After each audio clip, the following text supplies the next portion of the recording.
in that either.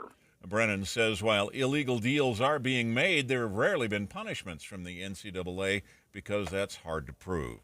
Your money at this moment, the Dow Jones average is down on the day 26 points, while the NASDAQ has been strongly up all day, up 347 right now. And our KSL weather looks like the clouds are moving in, and we'll see a chance of rain tomorrow and the next day. That's coming up. KSL News Time 102. Here's a way to get breaking news updates anywhere you go. At the store or in a work meeting, you can get breaking news on your phone. You can quickly read it, swipe, or click for more. It's super discreet, super fast. That's the app for KSL News Radio. This year, American farmers will harvest 2.8 billion bushels of wheat and 15.1 billion bushels of corn. And to this day, American road workers have built 4.2 million miles of roads and counting. We're proud that John Deere machines rolling off the line here in the USA play a part in supporting Americans who work the land and build a better tomorrow. Nothing runs like a Deere. Learn more at johndeere.com/manufacturing. How was your drive to school? Let me tell you, I had to get my iced coffee first. I just can't seem to put it down. My favorite rapper just announced a tour. My phone was buzzing like crazy. I'm so excited. I had to text all my friends right then to talk about it. Then, someone started calling me and... Let's try that again. I turned my phone off right away. I never drive distracted. Visit StopTextStopWrecks.org. A message brought to you by the National Highway Traffic Safety Administration, Project Yellow Light, and the Ad Council. Hello, car donation hotline. Hi, I'd like to donate a car to the Utah Kidney Foundation. Are you in Utah? Awesome. Let's get some info and we'll send you a tow truck. But I want my car donation to benefit my neighbor in Farmington who needs a transplant. Are you in Utah? That's a no.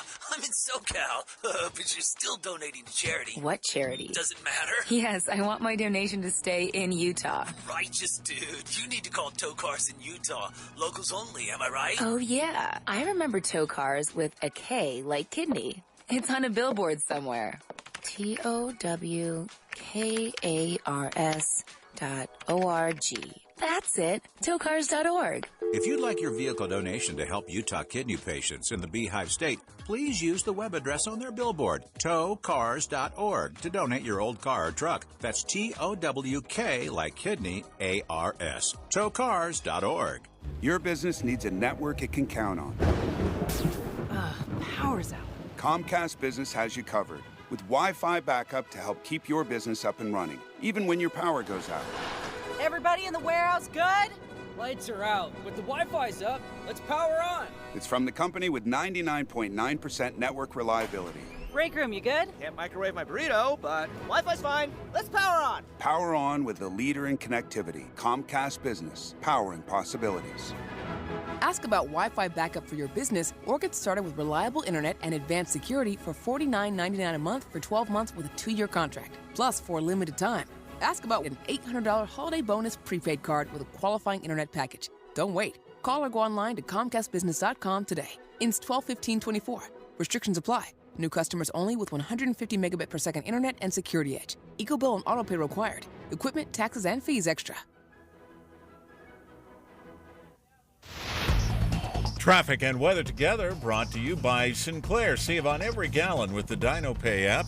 Here's Ricky Meese. A single vehicle accident in Weber County. It's at the ramp to southbound I-15 at 24th Street in Ogden, out of traffic, and crews responding to a crash at Redwood Road, 1300 South.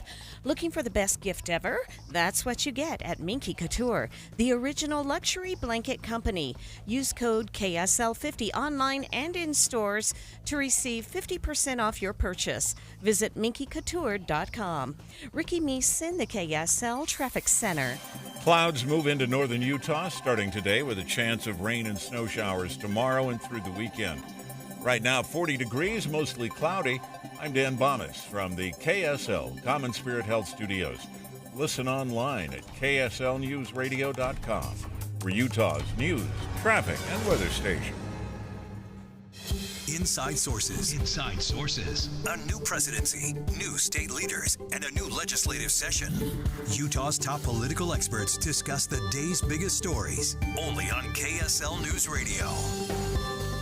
Continued pressure growing today against Republican senators who aren't showing complete, total enthusiasm for the nominees of President-elect Donald Trump. Welcome to the new Inside Sources here on KSL News Radio. I am Taylor Morgan, partner at Morgan May Public Affairs, alongside Dr. Professor Leah Murray, professor of political science at Weber State University, where she is also the director of the Olin S. Walker Institute for Politics and Public Service. Leah, a lot to talk about today on U.S. Capitol Hill, the U.S. Senate.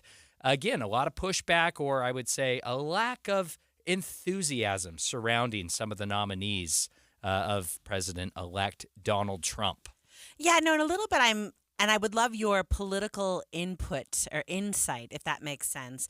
One of the quotes from Senator Tom Cotton, the soon-to-be conference chair, so he's going to be the Republican Senate conference chair, noting that only 2 of 72 cabinet nominees since Bill Clinton have received no votes from the president's own party. So here you've got some pressure. I think we're going to talk about external pressure, but that's internal pressure, right? So the conference chair, which means, so totally correct me if I got this wrong, kind of the right-hand person to the Senate Majority Leader, right? Conference chair is... Yeah. You know what I mean? Like boss 2. Really facilitates this process in the United States Senate. Yeah, a very important role. Right, because the Senate Majority Leader kind of is leveling up, right? Yes. So they're doing other things. So Tom Cotton basically signaling, hey, it's not since Bill Clinton that people voted against their own party when they have nominees. My question for you is, do you think that it is the case that when a president nominates, like when a president nominates who they want, that the Senate should just do... Does that make sense? Yeah, Just that is the confirm it? question, right? The question here is, well, you know, clearly Donald Trump came in with a clear mandate from American voters. Donald Trump is the first Republican president to have won not only the Electoral College, but also the popular vote in 20 years, a significant mandate from America here to do things, to get things done in Congress. Obviously, Republicans also won. They took back the Senate and expanded a thin majority in the U.S. House. Voters are looking for action. They're looking for results, I believe, here. And so if you're a U.S. Senator, you may have some well-founded concerns about some of Donald Trump's nominees. Now, Leah, Donald Trump's nominees have been all over the place in terms of merit and qualifications, or you know, maybe some that are a little more questionable. You know, what happened with Florida former Congressman Matt Gaetz, I think is a whole separate can of worms that is not necessarily reflective of the other nominees. But if you're a U.S. Senator, you are torn, I believe, between hearing that mandate from American voters and supporting President-elect Donald Trump's nominees, and at the same time doing your constitutional duty to vet these nominees. Leah, that is a tough position to be in. Yeah, and do you think, so one, I think the Constitution asks the Senate to advise and consent, right? Like that is the clause we are talking about. And a little bit when the founders wrote that, they were not expecting outside lobbying from a Breitbart op-ed, right? So what we see here is internal pressure from the incoming conference chair. We've got external pressure. So I'm referencing this op-ed by Iowa Attorney General Brenna Bird, lamenting how D.C. politicians think they can ignore the voices of their constituents rather than confirm Trump's cabinet, like who he wants, which is obviously a shot across the bow of Joni Ernst, who is running for office in 2026, and that there's basically the idea if she doesn't come into alignment with Trump's nominees, she will have a primary in 2026. Yeah. So a little bit... a very different approach than what happened with Matt Gaetz, right? Yeah. Matt Gaetz acknowledged publicly that he just didn't have a path to confirmation in the U.S. Senate, and he then dropped out. All the while, Donald Trump was, playing this game of being publicly supportive, but privately had already moved on. I think there's more to the story there with Matt Gaetz. But, Leah, your example with Joni Ernst, Senator Joni Ernst, Republican from Iowa, is, I think, spot on because it really highlights the contrast surrounding the nomination of Pete Hegseth to be Defense Secretary. Right. Pete Hegseth, I believe, will be confirmed. I think we are seeing a softening of the opposition to Pete Hegseth in the U.S. Senate, in part because Donald Trump and his transition team is leveraging the politics of this mandate from American voters in support of Pete Hegseth's confirmation. Right, but can I ask you a question about senators? Yeah. You feel like they usually like to fall in line? I mean, I feel like senators how do we say, they're like 100 little kings. Does that make sense? I think it depends on the U.S. senator. I think U.S. senators love to get attention. They love to stand up and be loud, but ultimately they do not like to be singled out. You know, we saw this with, U.S. Senator Mitt Romney, right, who is obviously going to be retiring and leaving office at the end of the year. We saw what happened to him in terms of the politics within the Republican Party, and especially with Donald Trump. We saw how that went for him. Now, you can defend that and argue for it. However, it was a very uncomfortable place to be for Mitt Romney. It impacted his ability to be effective in the U.S. Senate. And while personally I would celebrate his, lack of fear in standing up for what he believed, I do not believe that there are many other U.S. senators, if any at all right now, that are willing to make that same calculation and take that same kind of political risk, especially when what we're talking about here is the advise and consent process, confirming Donald Trump nominees. I believe the stakes are a lot lower, potentially, Leah. Than impeachment. Yes, yeah, obviously. I got you. I mean, it's interesting. I think a couple of senators that I might call out, even though you just said they wouldn't like to be called out. I don't know about Mitch McConnell, who I don't think is a huge fan of Donald Trump, who no longer has any political risk. Yeah. Right? He's got 2 years of just doing whatever he wants. I'm not sure I believe Susan Collins, who is up for re-election but is in Maine, right? Yeah. So that is not a state that sent a mandate for Trump, right? That's so she's right. got a very different constituency there. Or I don't even know, like Lisa Murkowski, right? Yeah. So I wonder, as I start to say those names, that whittles it down to, because they only have 54. Yeah. So your point's well taken, These but it's U.S. senators are in a lose-lose proposition, Leah. Okay, go. They don't stand to really gain anything politically by opposing these nominees, right? What do they have to gain by calling all the attention and bringing on that kind of political risk when it would be far easier for them to simply go along? These are Donald Trump's picks. It is clear American voters are behind Donald Trump. For better or for worse, politically speaking, of course, the easy path here is to simply confirm or be absent and to not oppose. Yeah, and a little bit it's like, how many no's do they get? Like maybe they only get one, and Matt Gaetz was the no they used. I think in a way these U.S. senators can claim victory even if it's just over Matt Gaetz. Yeah, that's right.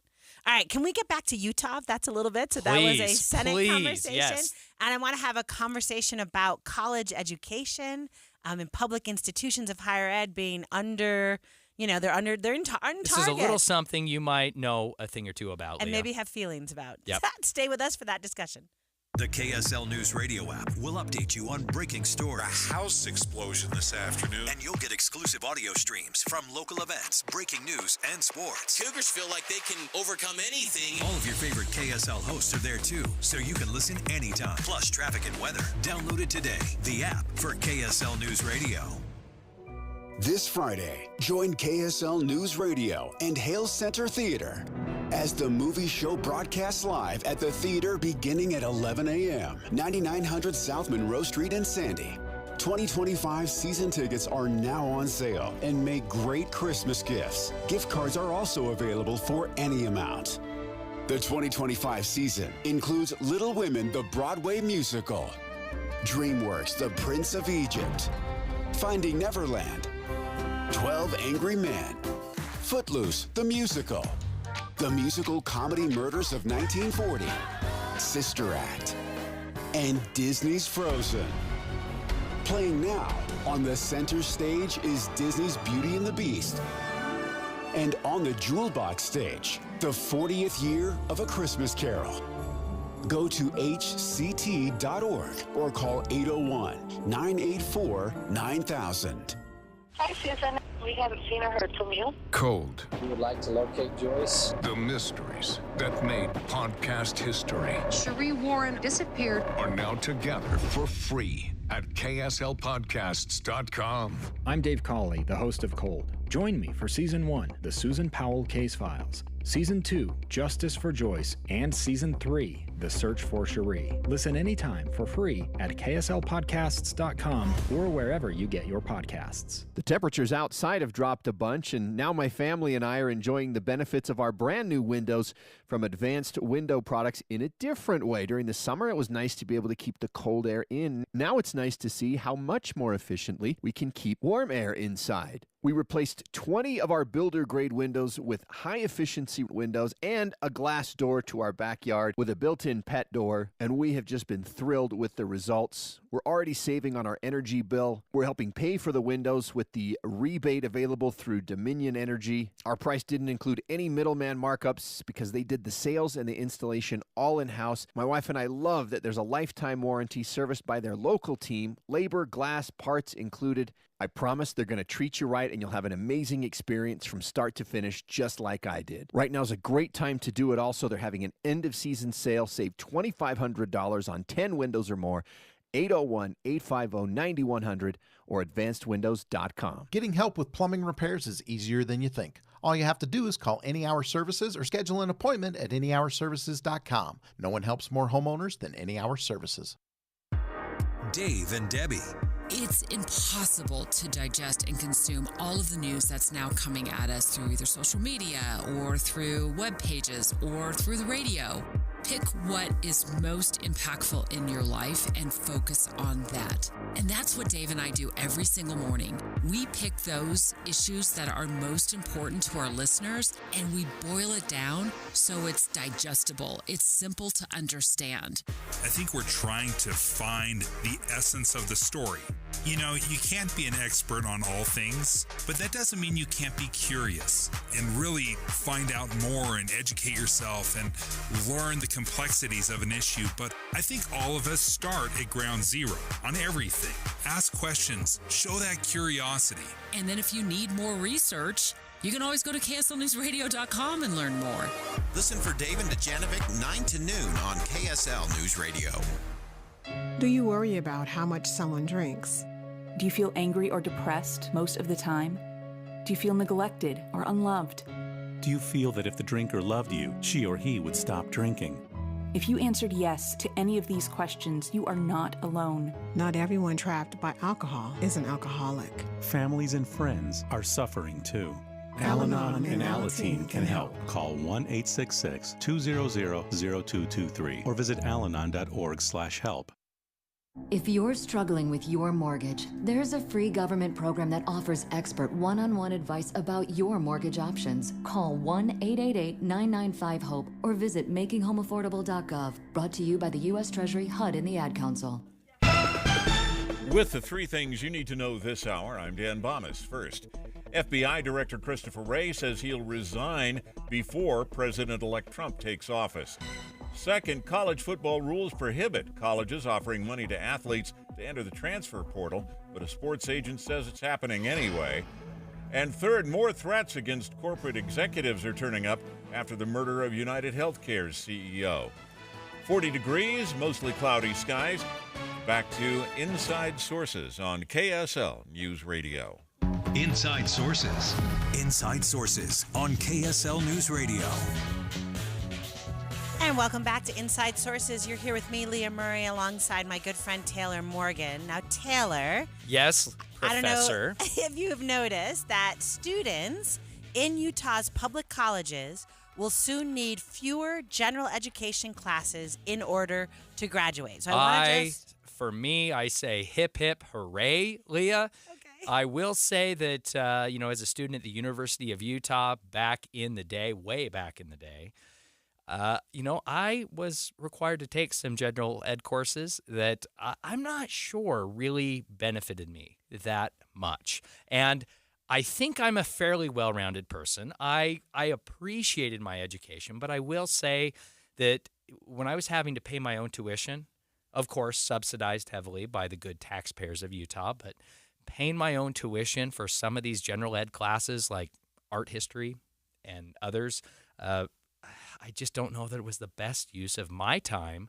my tuition dollars, and the state taxpayers' money as well. All right, so let's talk for a moment about general education, what it is. Okay, let's define terms. Yeah, I have opinions, but I'm going to hold on. We're going to pin those opinions for just a moment. All right, so at BYU, which you didn't go to, right? But I did get into.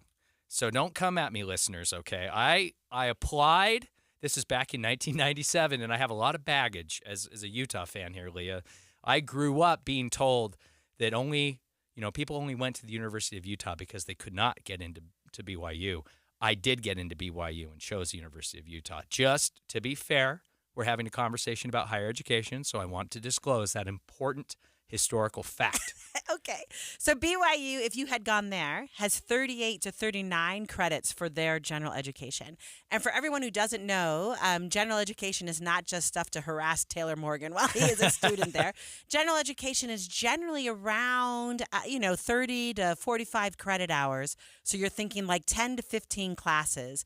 Like what you said, to make you a well-rounded person, right? Okay. So the general education, and go back, mine was, you had to have like a life sciences, you had to have like a physical sciences. What was your undergraduate degree in? Just curious. I have 2 degrees. So of course you do. Sorry. Political science and newspaper journalism. Oh, right. Newspaper journalism. That is correct. No longer a thing. That's right. Because back in the 1990s, there were still newspapers, right? So when I went to college, but so on top of those 2 majors, basically what you would say is you need to have, so I'm never going to take, how do I say? I had to do 9 credit hours of physical sciences. Okay. So I did geology 101 and 102, and I did astronomy 101. Right? Those are fun classes. Right? Well, they're classes you had to do. Yeah. So that's general education, is stuff that's not necessarily in your major, but helps round you out as a human being out in the universe. Geology helps you become a... Sorry, I've pinned my opinions. I'm going to hold on. We're going to table the opinions. All right, so... Today, when we think about general education, so BYU's got 38 to 39 credits, so you're thinking like 13 classes.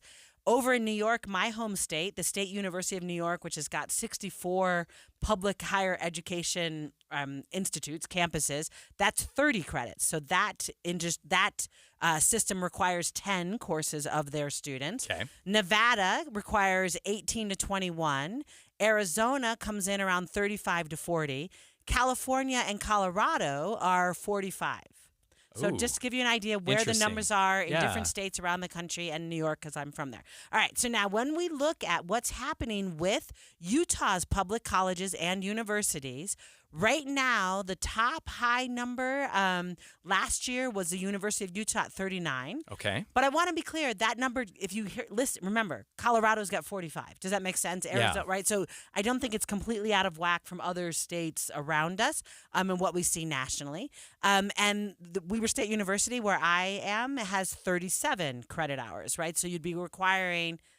37 is not divisible by 3, so probably there's a lab in there, right? Yeah. So you'd be like 12 credit, like 4 classes plus a lab. Okay, so when we were thinking about that, that's where they were. And now USHE, our system, the Utah State Higher Education, Utah, basically says you will have to have general education at either 27 or 30. So the state of Utah, our system, is coming in like New York State and capping their general education at 10 classes at 30 credit hours. Yeah. And we know, of course, Leah, that this subject of general education requirements at Utah's institutions of higher education continues to come up. According to Jeff Landward, the commissioner over higher education here in Utah, he did say that this is a subject that keeps coming up.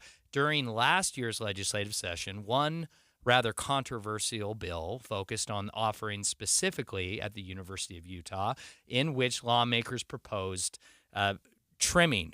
Lawmakers behind this one bill had made the case that these general education offerings at the University of Utah in particular were way too, in their words, progressive, right? So pause, although we're doing opinions later. So okay. But the political critique right there is not that it is stuff you had to, how did you say earlier? Nothing about whatever art history was the one you picked on. And then you picked on me for geology, that those things didn't make us better people learning them. That's not what the legislature. No. Hold on. I not saying that it doesn't make you a better person. I guess the question is, well, let's take a time out and let's step back, Leah. Okay. I really do not disagree with the idea that students choose a college or university. They choose to pursue a bachelor's degree because it is different than vocational or job training. That there is more to a bachelor's degree than simply getting a job. I think that is clear. I think that choice is obvious. I do think that the criticism we have heard in Utah from some lawmakers about how much of a degree is general education and what that general education looks like, I think that's where the criticism lies. And I don't necessarily agree with all that, but what I will say is we know that higher education is funded and subsidized by tax dollars here in Utah. I do think we have to confront what type of general education courses and how many of them are required to get a bachelor's degree. And I think that's where the debate lies. Is that fair? No, I think that's fair. I think the question I wanted to ask you was, what you had said earlier was that legislators thought general education was progressive. Some of the general education okay, courses were too progressive. But a little bit different from what you just said, which is about how much time am I spending or how much tuition am I paying. Yeah. So when you think about your political, where people are coming from, which one do you think is driving it? Here's an example. A piece of legislation that is an important part of this conversation that was sponsored by Senator John Johnson of North Ogden last year, it was proactive in the sense that it specifically called for more general education courses to be based on Western civilization, European communities, and, quote, the rise of Christianity. So that's an example where we are seeing a lawmaker outline a proactive approach to what they would like more of the general education courses to entail. So that would be feeling like what we're getting in Gen Ed is not covering European communities. Right. Okay. So that's in contrast, I think, history of feminism, for example, would be one that lawmakers specifically cited as being more progressive than they would like tax dollars to fund. Now, I'm not criticizing that as a course, but just trying to reflect perhaps the opinions of lawmakers here in Utah. Do you think that that's where most lawmakers are, or are they more with students who have been arguing they would prefer to have fewer required classes like you? Does that make sense? Do you... Yeah. So are lawmakers, or maybe both of these are playing a role, right? I think they're both at play. I will say that Senator John Johnson's bill did not pass last session. And so I think that is a reflection of where most lawmakers are. However, Leah, of course, we know that this debate was only getting started last year. This legislative session in 2025, I believe the issue of higher education funding and general education course, requirements and content, that is going to be perhaps the number one issue this legislative session. All right. So when Inside Sources returns, Taylor, let's now bring up all the opinions. Okay. So that was the political landscape. Yeah. Let's continue the conversation and let's get after it. Thank you. It's 1:30 at KSL News Radio. I'm Dan Bonas. KSL's top story this hour, Midvale has a new mayor. It came down to a coin toss last night. KSL News Radio's Brianna Willis reports. Usually if there's a tie in the council vote, they will decide with a coin toss. But in a twist, 3 candidates tied in the voting. The council used a round-robin coin toss to eventually whittle it down to Councilmember Dustin Gattell and Mayor Pro Temp Paul Glover. What? Garrett, what is that? Heads. Okay. Gattell won the toss. This happens after the previous mayor resigned. Brianna Willis, KSL News Radio. Our top national story this hour from ABC News. Some corporate executives face increased threats after the shooting death of United Healthcare's CEO. ABC's Chuck Severson reports the information is in a law enforcement bulletin. It says many social media users have urged more killings of company officials, some posting hit lists. The bulletin includes photos of a banner draped on a highway overpass that includes the words deny, defend, depose, the same words police said were found on shell casings at the scene of Brian Thompson's murder. And your money at this moment, the Dow Jones average is down 45 points right now. The NASDAQ has been up all day, right now up 364 points. And our KSL weather, looks like the clouds move in with a chance of rain coming in. KSL News Times, 1:31. News doesn't just mean information or dates. It's the story of our local history being told in real time. Be a part of the story. This is Tim Hughes and Amanda Dixon. We hope to be a part of your story. We have you covered on KSL News Radio. If you're living with dry age-related macular degeneration or dry AMD, you may be at risk for developing geographic atrophy or GA. GA can be unpredictable and progress rapidly, leading to irreversible vision loss. Now there's something you can do to slow it down and get it going slower. Izervay is proven to slow GA progression. Izervay gets GA going slower. Izervay or avacincaptad pagel is a prescription eye injection used to treat GA. Don't take it if you have an infection or active swelling in or around your eye. Izervay can cause eye infection, retinal detachment, or increased risk of wet AMD. Izervay may temporarily increase eye pressure. Your vision may be impaired after an eye injection or exam. Don't delay. Ask your doctor about Izervay today. Izervay gets GA going slower. Visit Izervay.com. That's IZERVAY.com.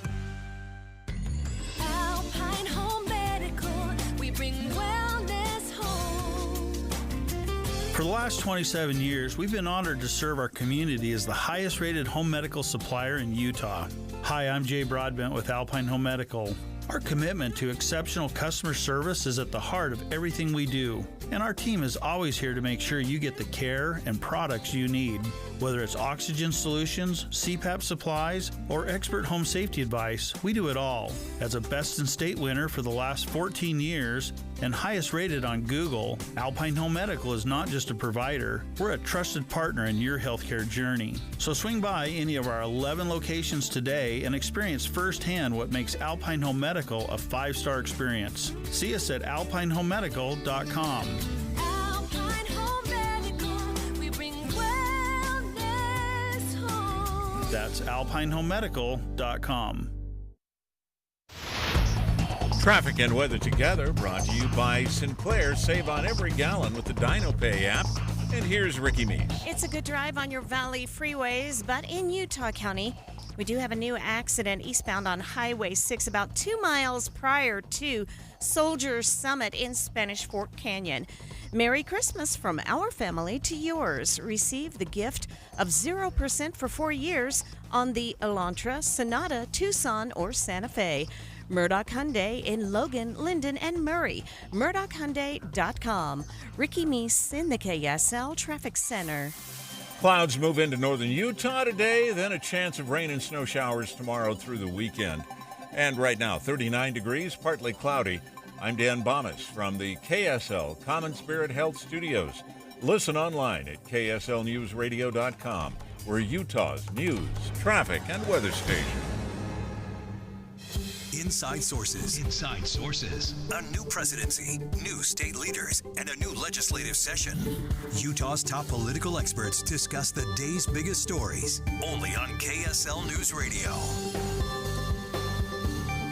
Welcome back to the new Inside Sources here on KSL News Radio. I am Taylor Morgan, partner at Morgan May Public Affairs, alongside Professor Leah Murray.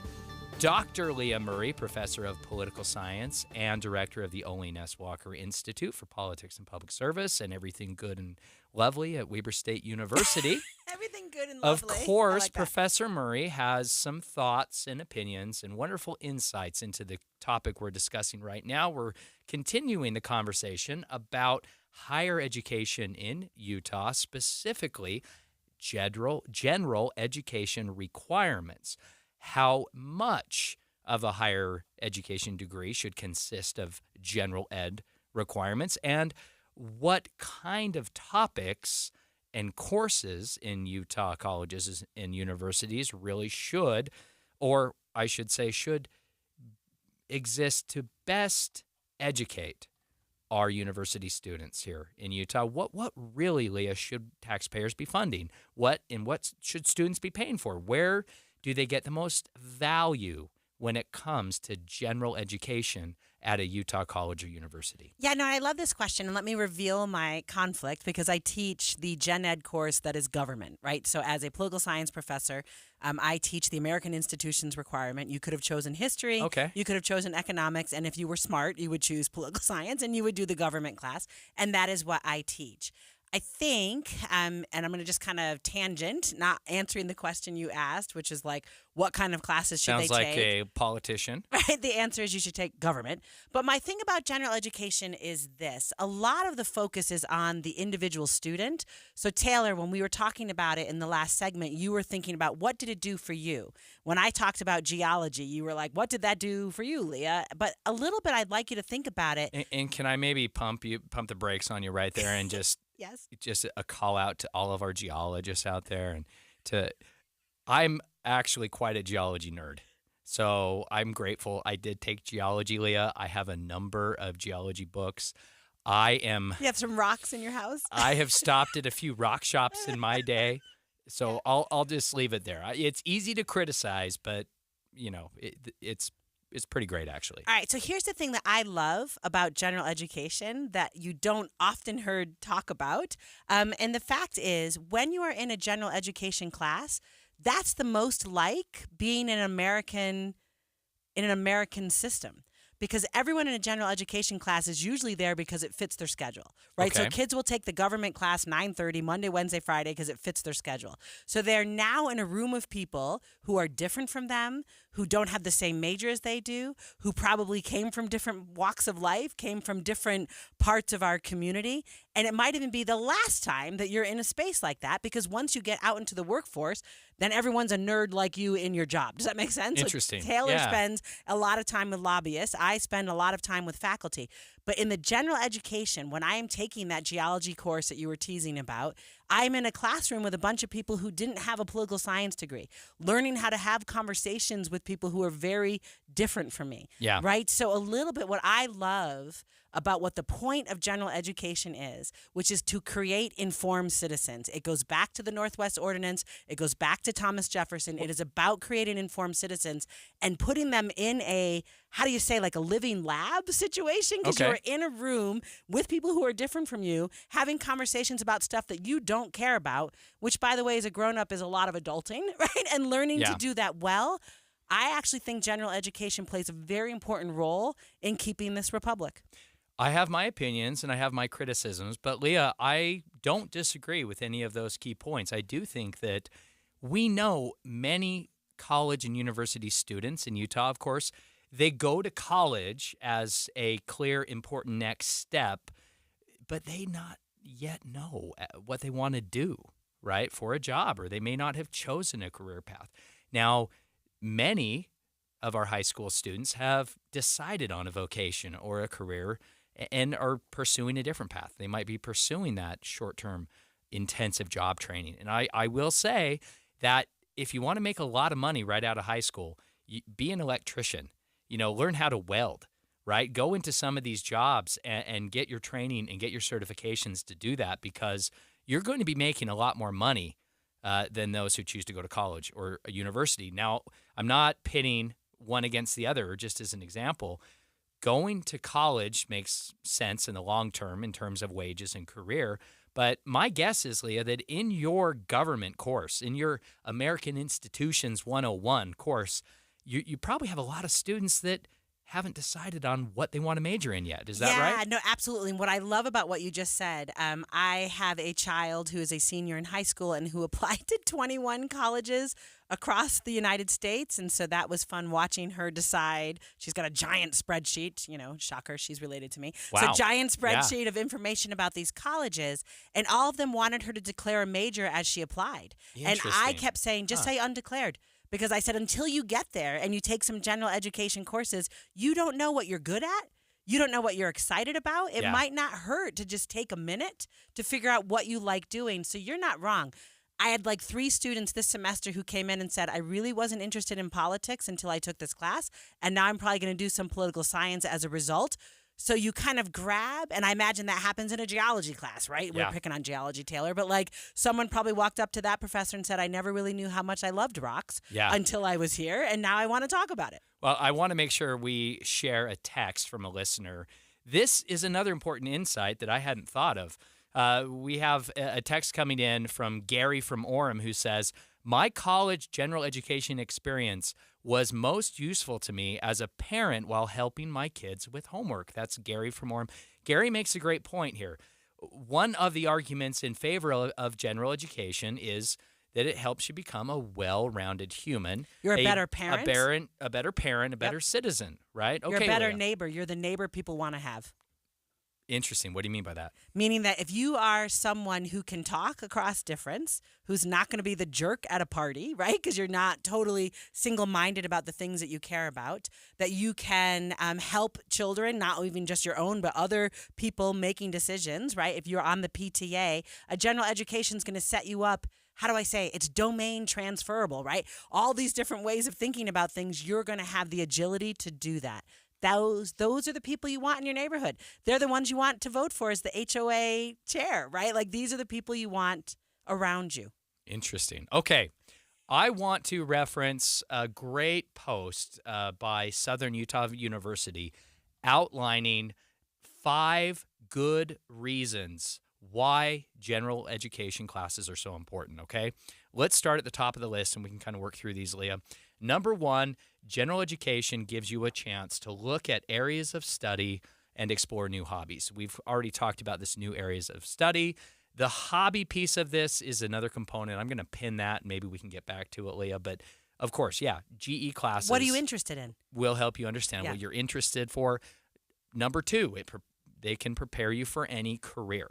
I'm not sure I buy that, Leah, but again, I think it sets the stage in terms of helping a student understand what they're most interested in and certainly what they're not interested in. But also right? think of it this way. If someone who is generally educated is the neighbor that you want, they're also the employee that you want. So what we learn from employers, they are actively seeking college graduates because they have the ability to communicate. Yes. They have the ability to work in teams with different people. All of that comes from a general education. And that is item 3 on the list. The post by Southern Utah University they can enhance communication skills. Number 4, general ed can help improve critical thinking skills. And then 5th on their list is general education courses at the higher education level can give students opportunities to build new relationships. Leah, these are all things that we have really already talked about. I don't think there's any argument or any debate on Utah's Capitol Hill about these general points of value when it comes to general education courses. The debate that has been happening, that will continue to happen this next session, will be about how much do students really need? How many credit hours? How many credit hours of GE? And which courses count? And what kind of courses best suit students to achieve these goals? And the last thing, and I know we're running out of time and we didn't talk about it, is to what extent the legislature gets to decide that.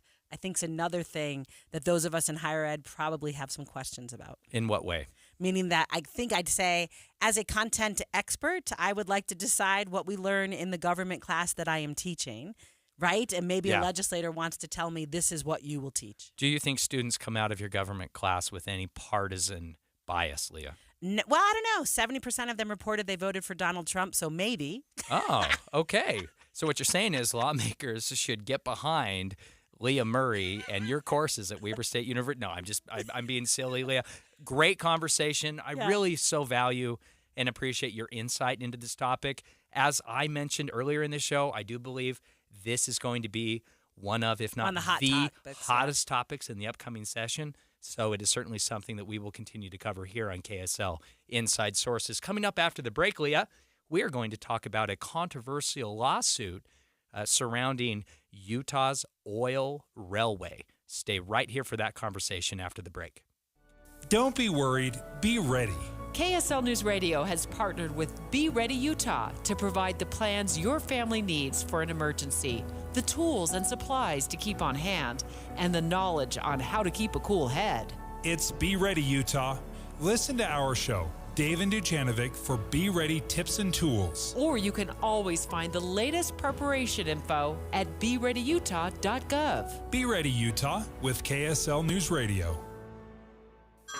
Hey everyone, it's Ted from Consumer Cellular, the guy in the orange sweater, and this is your wake-up call. If you're paying too much for wireless service, you don't have to keep having that nightmare. Consumer Cellular has the same fast, reliable coverage as the leading carriers for less. And for a limited time, new customers receive their second month free when they sign up and use promo code SECONDFREE by January 26th. So why keep spending more than you have to? Seriously, wake up and call 1-888-FREEDOM or visit consumercellular.com. Taxes, fees, and other third-party charges will apply. See website for additional details. Febreze.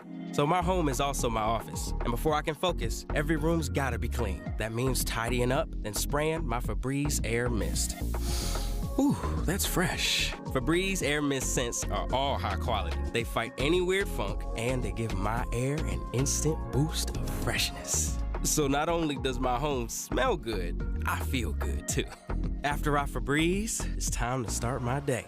Breathe happy, Febreze, la la la la la. At Common Spirit Health, we know that lifelong health and well-being starts with primary care. So we have doctors and providers who see you, hear you, know you, and understand you. Because understanding you means understanding your needs. And that leads to a deeper knowledge of the prevention, wellness, and treatment options that may be best for you. It's primary care that treats your whole family like family. It's primary care with human kindness. Discover all the ways you can find and connect with a primary care provider at mountain.commonspirit.org. See the high-flying dunks, show-stopping blocks, and crowd-silencing threes at Delta Center this season. With an action-packed schedule, it's easy to get to a Jazz game. Pick out an unmissable matchup, or just a tip-off time that works for you. It's time to put on your Jazz gear and head to the game. Come with a friend, a loved one, or as a group. See all available tickets and options at UtahJazz.com or call or text 801-355-DUNK. If you're living with dry age-related macular degeneration or dry AMD, you may be at risk for developing geographic atrophy or GA.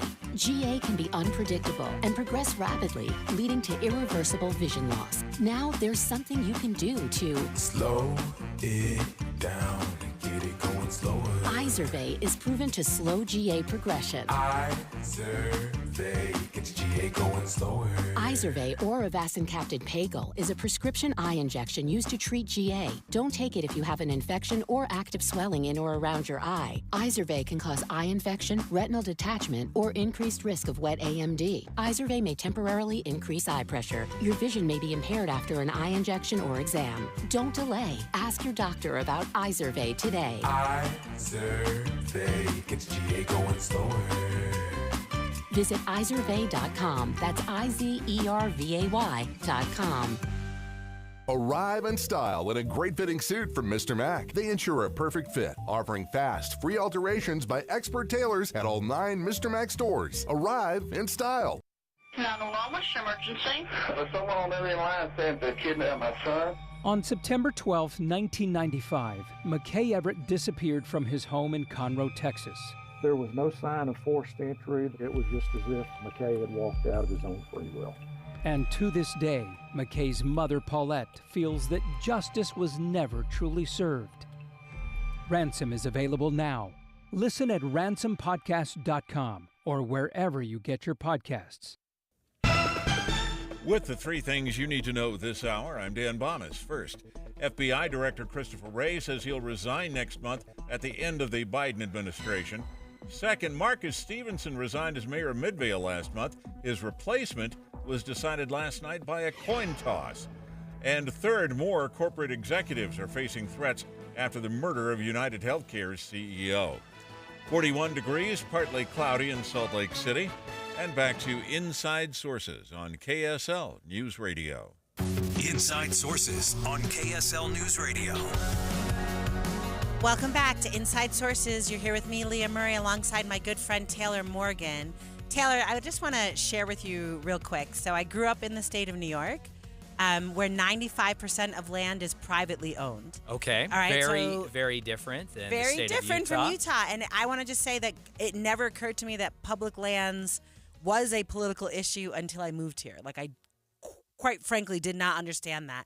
When I moved here, I realized, oh, yeah, people here really care about this. And then it took me a little bit of socialization in Utah to figure it out. Senator Mike Lee is going to chair the Energy and Natural Resources Committee next year, telling Axios that he looks forward to increasing local access and management for federal lands while stopping Washington's abuse of the Antiquities Act and overreach by BLM. So a little bit, I had never heard of the Antiquities Act until I moved to Utah, and I feel like people here talk about it a lot. We talk about it a lot because it has been used and abused, Yeah. many would claim recently by the administration, particularly Democratic presidents. So it's like Biden, Obama, and Clinton are the ones you hate the most. That's right. Right. Now, yes, that's fair. And yeah. and what they did, so it's the Bureau of Land Management and the Antiquities Act. So the Antiquities Act is when they make the parks or they make the Escalante. Does that make sense? They can designate and protect, for example, national monument land, right? This is so interesting, Leah, because this is it's a very complicated issue, and yet over the last several decades, it has ultimately come down to state versus federal, and really only has become a very hot issue when we've had a Democratic president in the White House who has used the Antiquities Act to create a new national monument or to expand an existing national monument. Now, of course, I'm thinking of the Grand Staircase Escalante designation back in 1996 by then President Bill Clinton. That was very, very strongly opposed here in Utah at the time. Now, fast forward, we've had Bears Ears made a national monument as well by the Obama administration. Donald Trump rescinded a good portion of that, and then Biden reinstated it. I think, Leah, that what it comes down to is it's less about the actual land itself. And this is my opinion. Oh, to be that's clear. interesting. Okay, This is Taylor Morgan's opinion. This is how I see things, and it's something that I've been very involved with as an issue politically. The way I see this is the frustrations here on the ground in Utah have a lot more to do with the sense that the concerns and values of local landowners, land users, and stakeholders have not been taken into account by federal officials when these lands or when these areas have been essentially protected or designated, right? I think there is a lot of truth to that. I think, on the other hand, there have been good reasons to protect many of these beautiful places and to limit extractive, industry or other kinds of development. So it ultimately, I believe, has come down to a partisan political debate over states' rights. And when 70% of your land, like the land here in Utah, is essentially owned or managed by the federal government, you cannot get away from this. All right, so let's talk about it, because I appreciate what you're saying. And in there was a conversation about getting access to the resources, right? So how I want to say is pivot here to a lawsuit by Utah that is going ahead of the Supreme Court of the United States. So this is the National Supreme Court over environmental regulation of the Utah Oil Railway Plan. So this is a different, right? So there's the Bears Ears and the Escalante and all of those conversations, which is about what are we using the land for and who are we saving the land for. But this one's about, can I get access? This Does is that about make sense? moving oil through and out of the Uinta Basin. What we're talking about here is the Uinta Basin Railway, a proposed 88-mile expansion through hills of sandstone and sagebrush. It's a multi-million-dollar project that would connect oil and gas producers in the Uinta Basin to the broader rail network, allowing them to access larger markets and potentially, this could potentially quadruple production, right? And so, of course, this has been challenged in the courts by those who do not want to allow this railway expansion. Leah, there are legitimate concerns environmentally. There always will be. And, of course, the fight is over really choosing what we prioritize most right now. Right. So what's interesting was the project actually won approval from regulators.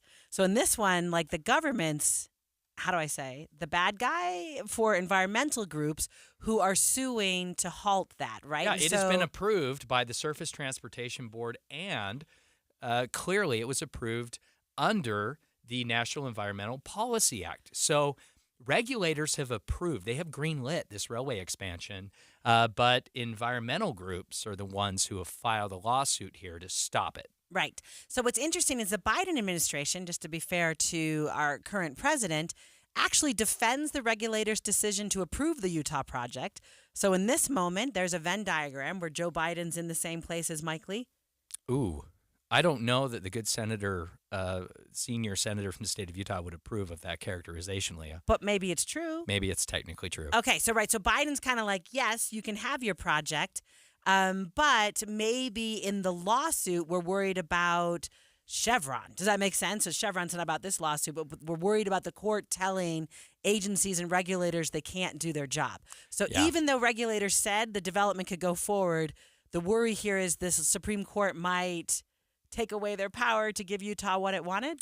There will always be litigation by environmentalists. We have seen this time and time again, that even when the Uinta Basin Railway goes through the process, and this is not a brief or an easy process to get approval from federal regulators and comply with the National Environmental Protection Act, Leah. This is a lengthy, expensive process to be approved by regulators and to have approval from Washington, essentially, for this railway. And to then, even after going through all that time and expense of that process and getting approval from regulators, to then just know that a matter of course, you're going to be stuck in court because an environmental group is going to sue no matter what. That, I think, Leah, is incredibly frustrating. Right. I mean, so is all of that still federalism? Because you were saying earlier that this whole conversation really comes down to states' rights and federalism, and I was trying to draw this very this point that even in this case, the Biden administration, which is a Democrat, agrees with Utah on what they want. Yeah, and what's so messy here, Leah, is it's a Colorado-based environmental group that is suing over this railway expansion that is primarily going to be built in Utah's Uinta Basin. Tell me how that makes any sense at all. Right. So they get to tell, all right. So that's kind of interesting. And I feel like Utah is also filing a lawsuit challenging the federal government's permanent control. So the one we just talked about is going to the court. This one, I think, is maybe being picked up. Utah leaders, including Representative Celeste Malloy and Senator Mike Lee and other Utah public officials and lawmakers, are strongly supporting this lawsuit. They're hoping that the United States Supreme Court will take up this lawsuit over control and ownership of federal lands in Utah. Again, we mentioned earlier in this segment that 70% of Utah is owned by the federal government. Not all of that land is being effectively managed from afar by the feds, and perhaps Utahns could do it better. All right. So if you are interested in what happens with this lawsuit, the one that's definitely already ahead of the Supreme Court, and the laws about Utah taking back control, you want to make sure you're staying up to date with the latest news with KSL's 3 Things newsletter. Each day, you'll get an email with the top 3 things you need to know as you go about your day. Super easy to get started. Text inbox to 57500. Coming up in the second hour of Inside Sources, let's dig into the recent approval to rezone land in the Fair Park District. Stay with us. KSL FM Midvale. KSL Salt Lake City. From the KSL Common Spirit Health Studios, this is KSL News Radio. Utah's news, traffic, and weather station. It's 2 o'clock at KSL News Radio. I'm Dan Bonas. KSL's top local story this hour. Police in Roy say charges will not be filed against a man who shot and killed a dog at a local park. We're hearing from the owner of that dog, Nina Estoris Gramley. She was walking with her family at West Park when her German Shepherd mix, Ruby, yanked on the leash and broke free. She tells KSL TV Ruby was running up to another dog That dog's owner felt she was being aggressive and attacking his dog, so he shot Ruby. It did seem like an appropriate response at a park in a walking area where everyone is trafficking, and usually with dogs. Now, Roy police, though, say the man was legally justified since the city requires dogs to be on a leash and under control. Our top national story this hour from ABC News. New data from the CDC shows overdose deaths have dropped by about 17% from July 2023 through the next year. And that's about 500,000 fewer deaths. White House says the new data shows the Biden administration's efforts to fight the opioid crisis are working. Some of that improvement can be attributed to the widespread availability of the drug naloxone, which can be used to reverse an opioid overdose. Your money at this moment, the Dow Jones average down 98 points, while the NASDAQ is up strongly today, 1.7%, 347 points right now. And our KSL weather, we've got clouds coming in and chance of rain or snow in the next couple of days. KSL News Time, 2:01. You know what's great about KSL's traffic coverage? Trained traffic reporters and real listeners. Trading information and making the commute safer and faster for everyone. Every 10 minutes on the nines, we have you covered on KSL News Radio. The Salt Lake Chamber is Utah's voice for business. Okay, that sounds great, but what does it really mean? Well, as Utah's largest and longest-standing business association, they support and champion community prosperity throughout the state. And if you're in business, well, that's a very good thing for you. Be sure to listen to the Chamber's Speaking on Business, weekdays at 7:20, 11:55, and 5:20 p.m. on KSL News Radio. This is Derek Overstreet of the New Millennium Group and host of Stop Working and Start Living Radio. If you're close to or in retirement and you don't have a tax plan, call us right now, 888-999-6370. That's 888-999-6370. Listen, our country's been spending like never before, and the tax bill is coming soon. If you need an income tax strategy and a financial plan that will get you through the rest of your life, give my team a call, 888-999-6370. That's 888-999-6370. If you want an investment plan that allows you to keep more of your gains and pay less taxes, give us a call, 888-999-6370.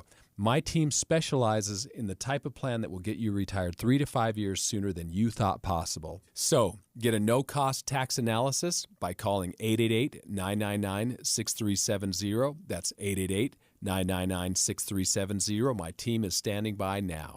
It's a new chapter for energy in your community. Dominion Energy is now Enbridge Gas in Utah, Wyoming, and Idaho. With 175 years experience delivering reliable energy, we're pleased to welcome customers formerly served by Dominion Energy to our Enbridge family. While the name of your gas company has changed, we remain your first choice for affordable natural gas. For more information, visit enbridgegas.com. That's ENBRIDGE gas.com. Tomorrow is on.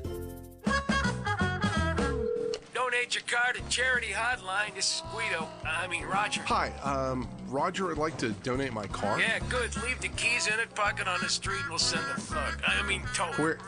Where's your office? In New Jersey. Where do you want it to be? Well, Roger, I want to make sure my donation helps Utah kidney patients. It will.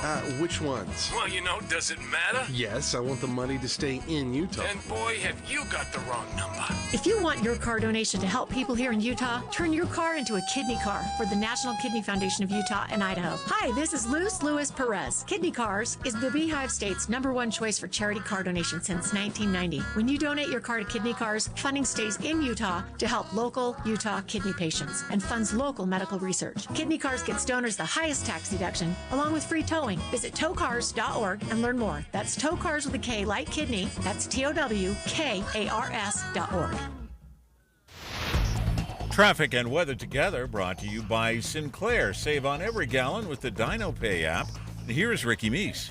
Salt Lake City PD wrapping up a couple of crashes, one at 4th South, 6th East, the other at South Temple and 5th East. And we still have the clearing of the West Valley City crash This is westbound in the right lane, 3500 south at 40th West. Look for the best gift ever. That's what you get at Minky Couture, the original luxury blanket company. Use code KSL50 online and in stores to receive 50% off your purchase. Visit minkycouture.com. Ricky Meese in the KSL Traffic Center. Clouds move into northern Utah starting today. A chance of rain and snow showers tomorrow and through the weekend. And right now, we're at 41 degrees with partly cloudy skies. I'm Dan Bomas from the KSL Common Spirit Health Studios. Listen online at kslnewsradio.com. We're Utah's news, traffic, and weather station. Inside Sources. Inside Sources. A new presidency, new state leaders, and a new legislative session. Utah's top political experts discuss the day's biggest stories. Only on KSL News Radio. Welcome to the second hour of the new Inside Sources on KSL News Radio. I am Taylor Morgan, partner at Morgan May Public Affairs. So excited now in the top of the second hour today of Inside Sources to talk about major redevelopments in Salt Lake City's Fair Park District that are moving forward, that have won approval from the Salt Lake City Council. The Salt Lake City Council has officially voted to approve rezoning the land. Of course, this is in an effort led heavily involved by the Larry H. Miller Company, leading out in this partnership that aims to redevelop areas around North Temple and build a future Major League Baseball stadium. I'm very excited to be joined by Amanda Covington, Chief Corporate Affairs Officer for the Larry H. Miller Company. Amanda, welcome to KSL Inside Sources. Congratulations on the official approval coming from the Salt Lake City Council. What is next for the Fair Park development? What can we look forward to? Hi, Taylor. Thank you. Thanks for having me today. We are incredibly appreciative of the Salt Lake City Council and Mayor Mendenhall. We've been working with them for several months now to come to an agreement both on the zoning and the development agreement for the Power District. And the work that happened and transpired over the last several weeks in the course of public meetings and work sessions, and then with the approval last night, really is the first big step for us to be able to start going vertical, meaning we can now start to work on redeveloping that land for all of the visionary items we are hoping to provide that community, whether it be job centers, residential, retail, other commercial, Jordan River improvements, open space. All of that begins with this vote for approval. And so we're excited to get started not only at the Power District, but with our friends at the Fair Park, who are our neighbors. And we want to ensure that they're tied into the overall master planning so that it's very complementary to all of the state assets and areas right there on North Temple. Now, we really should not downplay the importance of this vote coming from Salt Lake City. I know, like you said, Amanda, this has been in the works for a very long time. A lot of work has gone into this. What does this long-term partnership mean for the future of this development? How important was it for the Larry H. Miller Company to have consensus and this kind of support from the Salt Lake City Council? Yeah, you cannot state that more clearly. It's really important. Salt Lake City is a key partner in this project. It's the west side of Salt Lake City. This is our capital city, and we're very interested in bringing in a sports and entertainment anchored development here to the west side. And we want Salt Lake City to be with us every step of the way. The council members, Councilmember Petro and Pui, they both really were there to express the voice of their constituents and ensure that we were hearing what local community needs were. We've been in that community talking and listening and understanding for months now, over a year actually. And then to have the mayor's voice at the table and in those negotiations to ensure that all of Salt Lake City is represented, that means a lot. We know that we go farther in this state with good collaboration and partnership. And so to know that we're all on the same page as we move forward is really important to us. Yeah, we are speaking with Amanda Covington, Chief Corporate Affairs Officer for the Larry H. Miller Company. about the Salt Lake City Council vote to approve rezoning for Fair Park development. Amanda, can you give our listeners a sense of what kind of issues did you really have to tackle as part of this process to get the approval? Where did Salt Lake City Council members and Mayor Mendenhall perhaps start with some concerns that they wanted you to address that you were able to partner up on? Yeah, that's a great question. Thanks, Taylor. The key issues for residents, especially in the community right around that Fair Park and Power District area, had some key concerns that they hoped would be addressed in the development agreement, and we were happy to do that. The first is affordable workforce housing. So this agreement actually agrees to provide 10% of the residential units that will be built within the Power District will be built at workforce housing, so 80% AMI for your listeners. So that allows utility workers, teachers, first responders, others to have a place to live within that community, which is really important. The other piece we added was that 20% of the residential units at the Power District will be 2+ bedrooms. And we heard from our community friends that we want families living in that area, as does the Larry H. Miller Company. And it's really hard to do with micro units and studio apartments and 1 bedrooms. And so it's good to be able to say 20% of that project will have 2 bedrooms or more types of units for families, as well as family-friendly amenities like playgrounds and parks and open space for kids to play. So that was one. The other was that it would be an inclusive place for everyone. This is a development for all Utahns, located in our capital city, but every Utahn should feel welcome there. And so we want to ensure that people feel like this is their amenity as well, as they walk the banks of the Jordan River or they participate at a ballpark event or go to a game. And so that was one that we talked about a lot and ensured was there. Also, just a desire that people who are living on the west side there have an opportunity to work at the Power District, whether they help us to build and go vertical, whether that be in, building condos or a ballpark, but also do they work in the businesses that are located thereafter? And we think that's important, as well as providing opportunities for students to job shadow and have internships and interact with industry and education so that we can create more upward mobility. Yeah, we're speaking with Amanda Covington, Chief Corporate Affairs Officer at the Larry H. Miller Company, about the Salt Lake City Council approval of the plans to invest in and redevelop the Fair Park zone for this ballpark neighborhood. Amanda, maybe on a personal note, this has been something, of course, that has taken a lot of work over the last months and years. Of course, Gail Miller and the Miller Company's vision for this important project is so important here.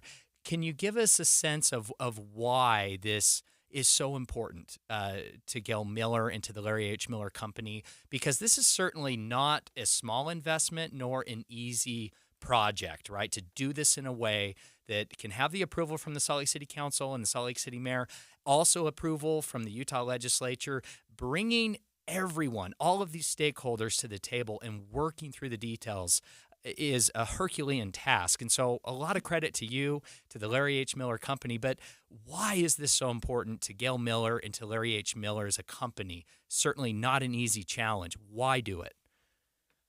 Yeah, well, first of all, I would say Larry and Gail went to West High.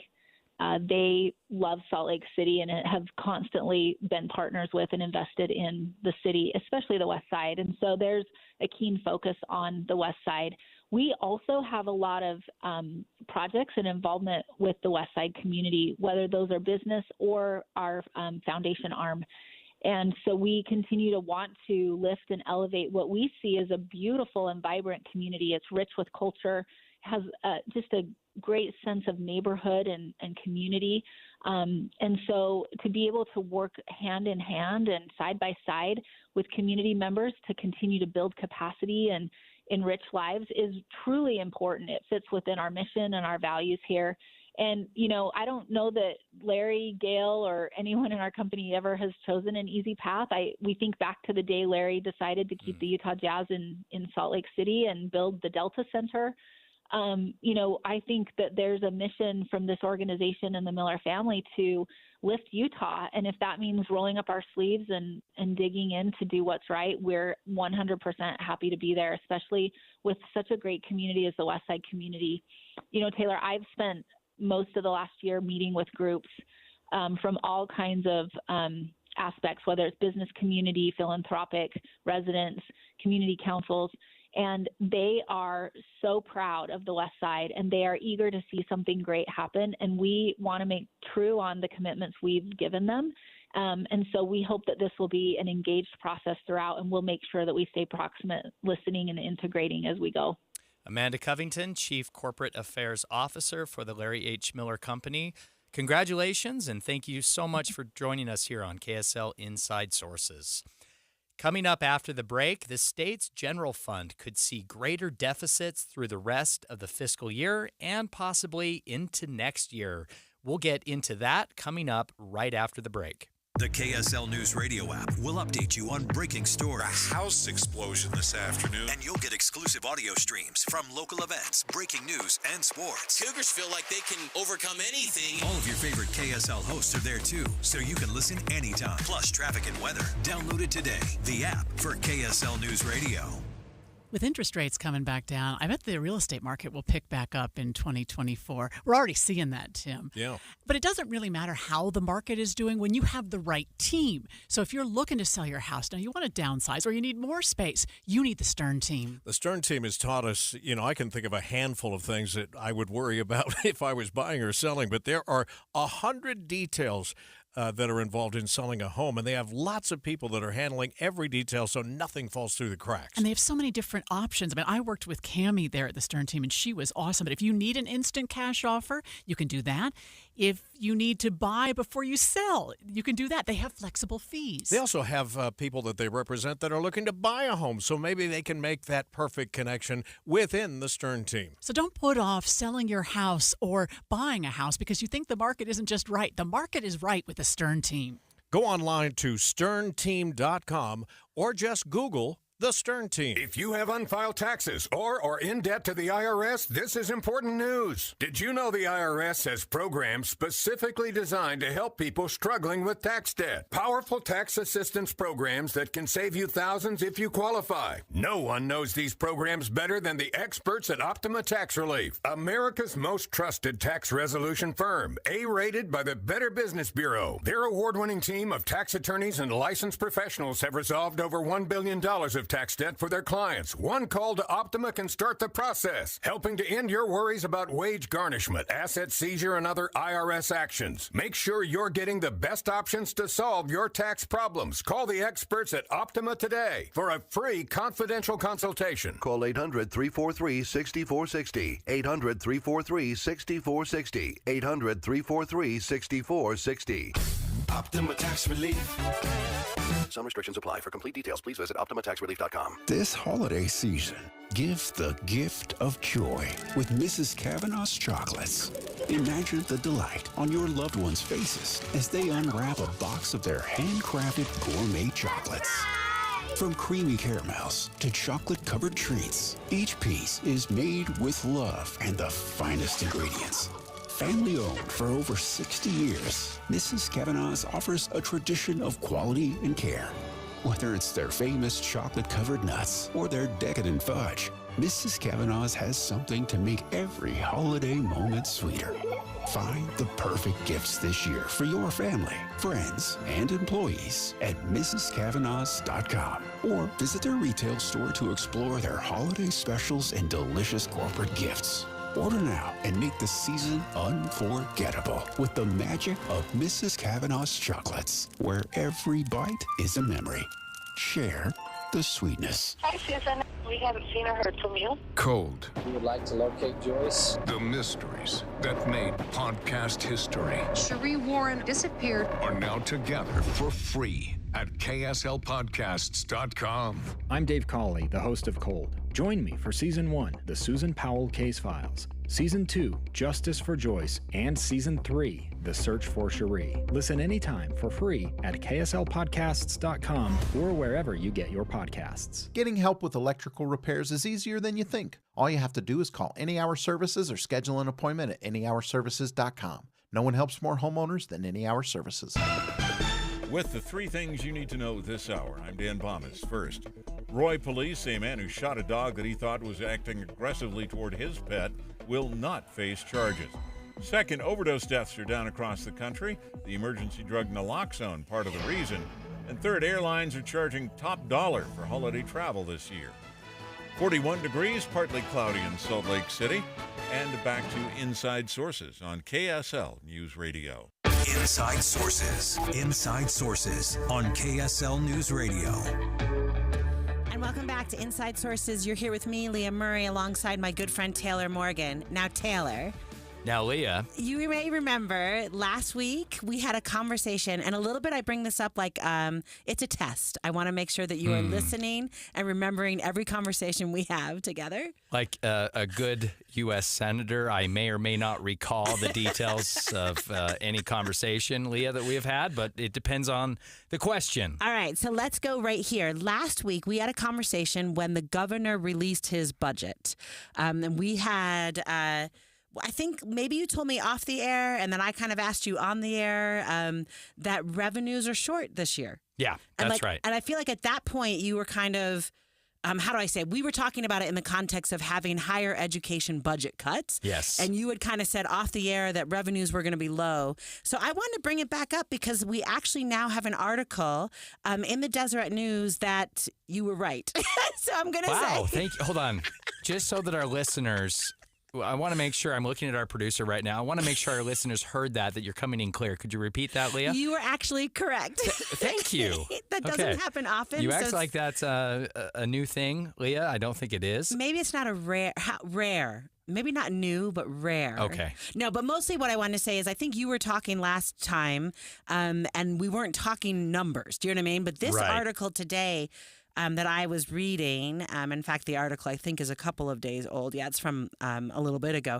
The article basically says that we are coming in short. So we've got from May to December of 2024, we are in the red. Like when you look at some of the details of the budget, does that make sense? Like the details of that budget, we are coming in under where we were expecting to. Yeah, that's exactly right. And this is not necessarily new, right? This has been expected, and in fact, we have seen this in the years past, not necessarily in the latest couple of years, but previously it is typical for the legislature to project revenues being down. That doesn't mean revenues are down, right? What we're seeing right now is a projection, and this is coming from the Utah legislature's chief economist, Andrea Wilco, a report from the chief economist to members of the Executive Appropriations Committee where, she reported that we have seen a softening in income tax revenues. That doesn't necessarily mean there will be a budget shortfall in the legislative session in 2025. However, to be clear, right now, revenues are projected to be down. All right, so let's talk about it. It's a $2.3 million deficit for fiscal year 2024 that ends June 30th of 2025, right? So the point is we have spent more based on our expectations, right, Taylor? So if there's a $2.3 million deficit, that means the budget for this year expected more money coming in, and we just spent above our means. We outspent revenues, potentially, is what the forecast calls for. So pause real quick, because my understanding is that Utah makes it unconstitutional to do that. So how does that work? I mean, is that the first thing legislators have to address then? It's like we are coming in short of what we expected. Yeah. As a result, we are no longer balanced. Or do they make it up in the next budget? Talk to us how that works. Yeah, so that's a great question, Leah. So we are constitutionally required in Utah. When I say we, I'm talking about the Utah State Legislature that spends all taxpayer dollars in Utah.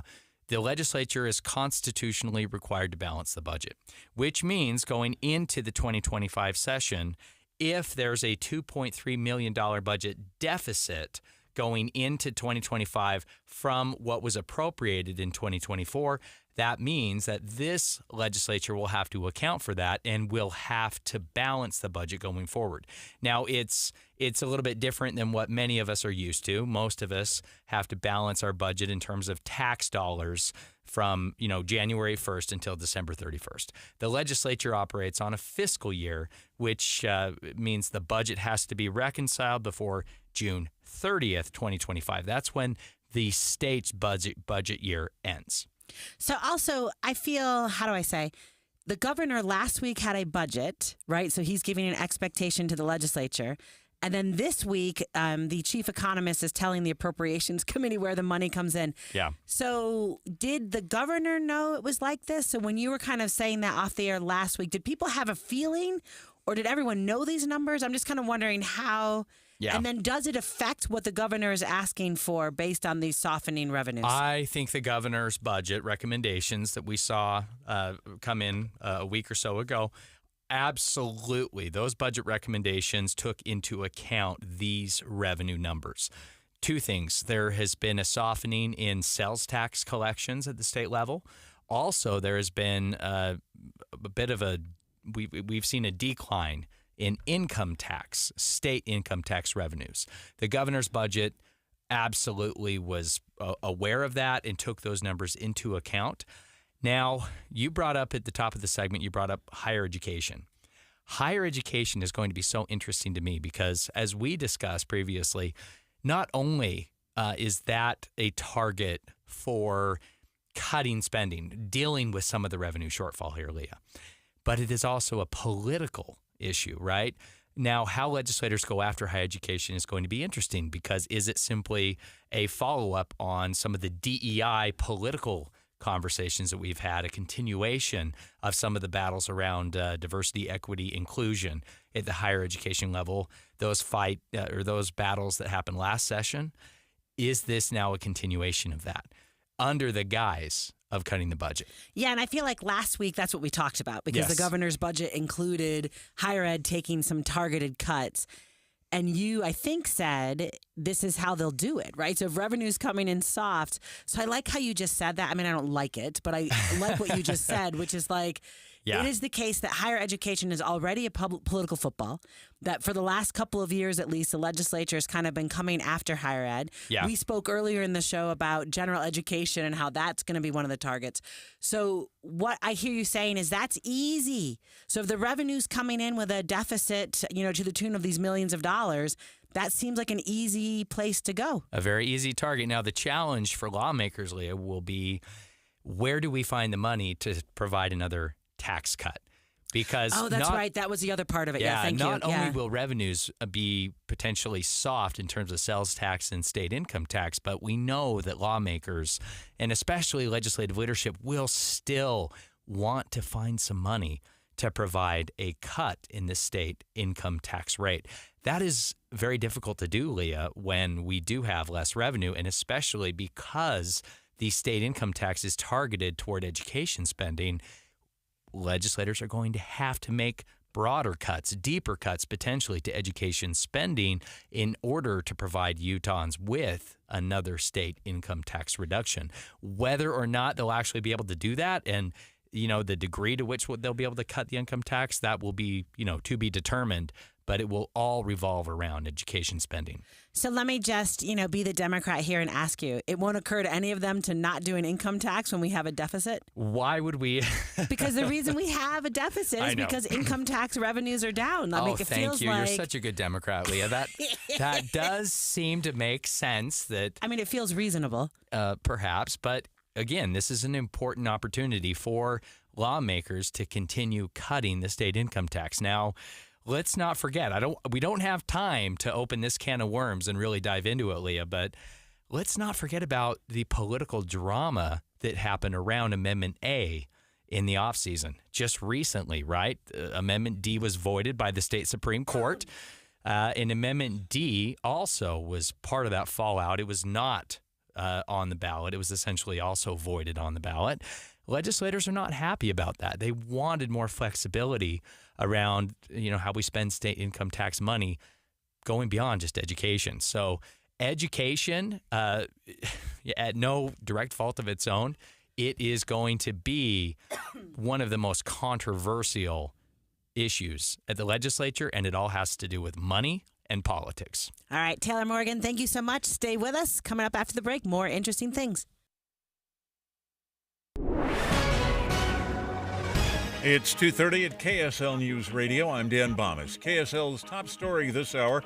Police say they have 4 persons of interest now after a robbery in Salt Lake City overnight. KSL TV's Brian Carlson has the latest. They're working on getting 2 search warrants to be able to look through several apartments and a car they think was involved. You can see the number of police who've been responding this morning. Police say they've had a lot of officers devoting a lot of time to this because of how unusual this robbery was. Around 4 a.m., police say 2 men with guns robbed several people living in their RV in an industrial area of town about 10 minutes away. Brian says people who live in that area say it's a dangerous place to be, and they're not surprised by the robberies. If you haven't bought your holiday flight tickets yet, AAA's new report says it's going to cost you more than last season. They say a domestic flight is up around 4%, an average price of $830. International flights are up 14%. They also project that 3 million more people will be traveling this holiday season compared to last year. Our top national story this hour from ABC News. President-elect Trump says the resignation of FBI Director Christopher Wray marks a great day for America. Trump appointed Wray during his first term, and under Wray, Trump says the FBI then illegally raided his home. They seized boxes of classified documents when they served a search warrant at Mar-a-Lago. Trump has nominated Kash Patel as Wray's replacement. Your money at this moment, at the close of trading, the Dow Jones average finished the day down 99 points, while the NASDAQ was up 347, the S&P 500 up 49. And our KSL weather, we've got sunshine giving way to clouds today, and we could see some rain or snow over the next couple of days. That's next. KSL News Time, 2:32. We hope you have the right app on your phone for news. You probably have dozens. But the KSL News Radio app, well, it makes our live stream super easy. Plus, our talk shows are right there as podcast for your workday. That's the app for KSL News Radio. With the holidays right around the corner, it's time to get ready for friends and family by calling the cleaning heroes at Zero Res. Get 3 rooms Zero Resified starting at just $119 and a 4th room free with a food donation to the Utah Food Bank. Give the tech a bag of non-perishable food and get the 4th room clean free. Call Zero Res at 801-288-9376 or go to zerores.com and ask for the KSL special. Spell it forward or backward. It's the right way to clean. Zero Res. Febreze. So my home is also my office. And before I can focus, every room's gotta be clean. That means tidying up and spraying my Febreze Air Mist. Ooh, that's fresh. Febreze Air Mist scents are all high quality. They fight any weird funk, and they give my air an instant boost of freshness. So not only does my home smell good, I feel good too. After I Febreze, it's time to start my day.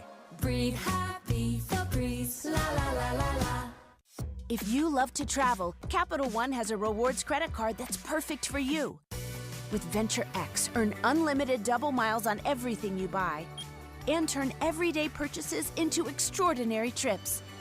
Plus, receive premium travel benefits like access to over 1,300 airport lounges where you just check in and chill out. Open up a world of possibilities with Capital One.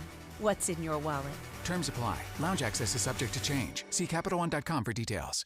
When you choose Performance Automotive in Bountiful, you're choosing selection, convenience, and exceptional service. 4 locations: Performance Ford Lincoln, Performance Honda, Performance Toyota, and Ford Truck Country. All dedicated to delivering you the best auto experience anywhere. Looking for your first car? Maybe you want rugged power or the stylish ride of your dreams. New or used. See it all at PerformanceBountiful.com. PerformanceBountiful.com. Traffic and weather together, brought to you by Sinclair. Save on every gallon with the DinoPay app. And here's Ricky Meese. Right now, we're looking at kind of a quiet drive once again on all the Valley freeways. No accidents, no delays, and they finally cleared the crash in West Valley. westbound 3500 south at 40th West. The UACPA supports certified public accountants in Utah through ongoing professional education and leadership development. Find a CPA that works for you, uacpa.org. Ricky Meese in the KSL Traffic Center. Clouds move into northern Utah starting today with a chance of rain and snow showers tomorrow and through the weekend. And right now, we're at 41 degrees with mostly cloudy skies. I'm Dan Bomas from the KSL Common Spirit Health Studios. Listen online at kslnewsradio.com. We're Utah's news, traffic, and weather station.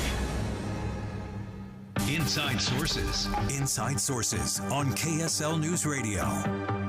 Welcome back to KSL Inside Sources. This is Taylor Morgan here with Leah Murray.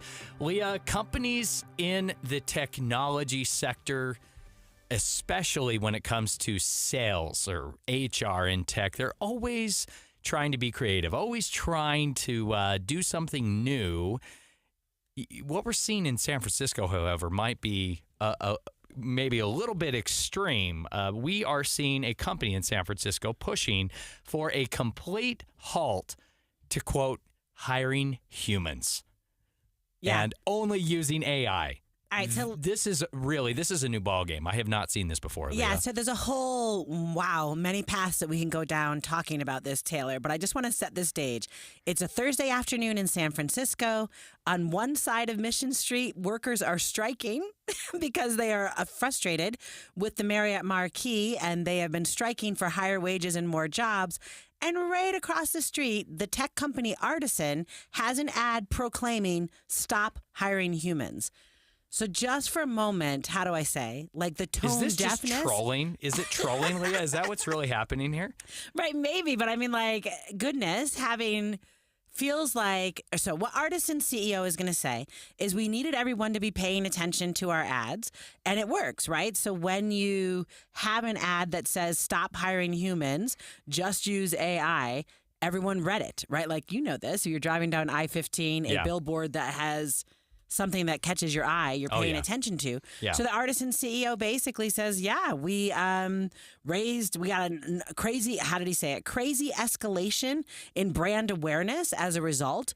So that's one path, is to say, maybe it's a little tone deaf. Maybe it's trolling. Maybe it's super effective. Yeah. But let me ask you this question. A lot of people have been saying it's dystopian, right? And so, what is dystopian? Right. When I think of dystopian, I mostly think of movies or TV shows, right? Set after the apocalypse. That's right. Is that right? Yeah. So just like if utopia is where you want to be, dystopia is where you don't want to be. Oh, so okay. I hadn't thought about it that way. Yeah, so a dystopian story but is... I think a lot of people love a dystopian universe, but no one wants right? to live in a Last of Us episode. I don't know. I think a lot of people would enjoy it. I think a lot of people think it's kind of cool, Leah. Yeah, that's a really interesting take. I think people only think it's cool because you can click the end of the show and turn off your television. Really? Don't you think? I don't know. With the proliferation of dystopian-themed TV shows and movies, Leah, I think a lot of people would want to pretend to live in that kind of a space. But I'm taking us off the rails. Let's get back. No, but I think that's fair to be on that. I think this is a rail because I think what Artisan CEO was, Carmichael Jack was saying was that. So everyone was paying attention. Brand awareness went up, maybe because everyone wants to live in a dystopian universe where there are no more humans. There's just AI. This is such an interesting point of debate in San Francisco is where this is playing out, right? We have humans that have been on strike for weeks, protesting, demanding higher wages and better benefits, right? And then we have a billboard that says stop hiring humans. And the fact that this is all playing out in downtown San Francisco is so interesting to me because we have this point. We have this essentially hub of technology and innovation. And at the same time, San Francisco is well known for having very liberal, progressive, pro-human politics and policies, if you will, right? So the fact that it is essentially the incubator of technology, and at the same time, the politics are so pro-human, if I can say that. It's such an interesting, stage, right, where this is playing out. Yeah, so what do we think about this idea? Do we like AI replacing all human employment? Well, I think I want to maybe pump the brakes a little bit on your question, asking if we like AI replacing all human employment. Obviously, the answer to that is no, but I don't think that's what's happening. We're not talking about all employment here. We're talking about inefficiencies. I'm a big fan, as you know, the Republican component of this show, Leah. I have to put in a plug for the free market and the economy and say that, any innovation is going to be disruptive here. And AI, in particular, I think can be more disruptive than other innovations when it comes to employment. If there are ways we can use AI that is more efficient than humans, then we should do that. But humans are going to be upset about it. People will lose their jobs. There will be maybe fewer jobs because we're replacing what they would be doing with AI. I think that can be painful, but ultimately that can be a very good thing if we embrace it. Yeah, no, I want to tell you that I tend to, how do I say, embrace change, right? Yeah. And then my argument is go back to college. Does that make sense? If whatever job you had was replaced by some... And you don't say that lightly because you are a college professor. That's right. I'm like, so part of the... Maybe this is good for colleges. Not to say you're self-interested here, but... Maybe. Right? Could this be a boon for higher education and job training, perhaps? Yeah, maybe. And being thoughtful about what that looks like. I mean, I feel what's interesting is having conversations about economic policy in my classes. And one of my students saying, what does it matter? Because we were talking about Trump's tariffs, right? So, like, why would you do protectionist policy? Seems really anti-capitalist. So what you're going to do with it is protect American jobs by putting tariffs on China, right? Or you just talk about protecting American jobs with tariffs, but then you don't actually implement tariffs because it's a political issue. Right. So that's a whole other conversation. Not to go down that road. But my student kind of reacted to the protectionism and said, but won't it not matter because all the jobs will be lost to automation anyway? Well, good So point. I want to say that that's not AI. Automation's another piece. So I like how you're like out there in the ether, if you will, is a conversation around American jobs. So if I'm putting tariffs on because I'm worried about American jobs, aren't I also worried about American jobs being displaced by AI or automation? And then if I'm someone who votes, do you hear what I'm going with this? Like, do I then in San Francisco vote to ask that government to shut down? Well, if you're a liberal Democrat, then you're going to, push your political leaders to shut down the innovation as a way to save your own job. But what does that do? That only hurts and stifles economic development and economic growth, right? Yeah. So that's not an effective approach. And I'm being a little bit silly when I try to paint with too broad of a brush here, in a partisan sense. But that's why I love this battle, this fight between humans and AI happening in San Francisco, Leah, because this is going to be an inflection point, right? Yeah. Going forward. Do we artificially stifle the economy to protect jobs that no longer have to be done by humans, to protect the humans, right? And if we do that, what is the scale? What does that look like? But I'm also not sure I think it's partisan, Taylor, because I would argue Donald Trump would make the argument that we should. It's maybe populist right now. Yeah, that's my point. Right. Yeah, thank you very much. So like the populist move or the vibe, right, that is living in both the Republican Party and the Democratic Party, and I would argue much more so in the Republican Party. So then it's like who answers for innovation? Yeah. Or how do I say, who defends innovation? I am just relieved that at the end of the day, we have Vivek Ramaswamy and Elon Musk running the Department of Government Efficiency, Leah, because clearly all of these issues will be solved at the very highest level. Can we replace them with AI? I don't think we would ever want to do that. Can't we say no longer do we need you? We'll just have AI look at the Federal Register and make cuts? I'm convinced that there no longer is only one Elon Musk, Leah. I think we already have duplicate AI versions of Elon Musk throughout this country, which is a topic for another day. That's a whole other dystopia. Listeners, if you want to make sure you are brought up to date on that story and others, make sure you're signed up to get KSL's newsletter with the 3 things you need to know each day. Just text inbox to 57500 to get started. Coming up next here on Inside Sources, Martha Hughes Cannon is finally in Washington, D.C., her statue that is. We'll get an update on the unveiling ceremony today right after the break.